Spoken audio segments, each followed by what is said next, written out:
Аграрии Башкортостана начнут использовать биотопливо и внедрять систему параллельного вождения. Это технологический комплекс спутниковой навигации, который позволит сельхозтехнике четко держаться заданной траектории, не обрабатывая гектары земли повторно. В будущем можно будет управлять хозяйством даже с мобильного телефона. Об этом говорили сегодня в Аграрном университете на встрече представителей Российской академии наук и местных земледельцев. Подробнее расскажет Ильяс Батыргариев. Испытания автомобильного бензина, дизельного топлива и всех видов масел. В лаборатории Аграрного университета студенты вместе с преподавателями следят за количеством серы, испаряемостью и качеством. Новое цифровое оборудование позволяет оценивать горючее по всем международным стандартам и выявлять подделку. Ведь, как известно, именно качественное топливо способно сохранить технику аграриев на долгие годы. Агрегаты мы заливали отечественные масла. И вот в течение 4 лет ни разу выхода из строя этой техники не было. Мы двигатели диагностировали до начала сезона. По окончании сезона, в течение сезона брали пробы масел. В соседней лаборатории трудятся над внедрением альтернативного топлива взамен привычному дизелю масла из крамбы и рапса. Растение для получения горючего неприхотливо, а дизельные двигатели несложно адаптировать под новый вид топлива.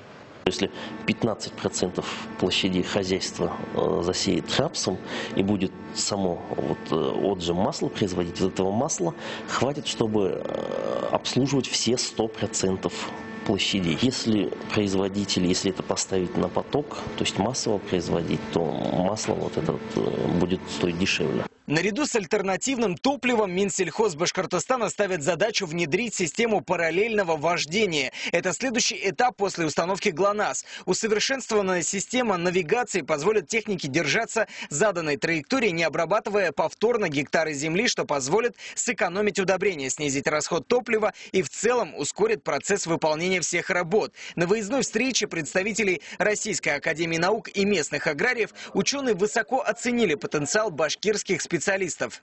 Университет работает в этом направлении, развивает цифровые технологии, есть вполне определенные результаты работ. И мы видим, что уже очень скоро будут практические результаты, которые можно будет массово внедрять в сельское хозяйство и республики, и России в целом. То, что мы вместе с Аграрным университетом делаем, они имеют уже концепцию, теперь мы пытаемся это коммерциализировать. Это система параллельного вождения, это раз. И второе, это альтернативный вид топлива, это или метан, или биодизель, но весь мир этим пользуется, но, к сожалению, товары или продукты достаточно дорогие, потому что за евро, за доллары, но у нас, на нашей территории, мы должны это сделать за рубли. В поисках новых решений теоретики и практики встретились на одной площадке. Совместные проекты Министерства сельского хозяйства и Аграрного университета будут запущены уже до конца этого года. Стоит отметить, что внедрение параллельного вождения и альтернативное биотопливо – это пилот по всей стране, а это значит, что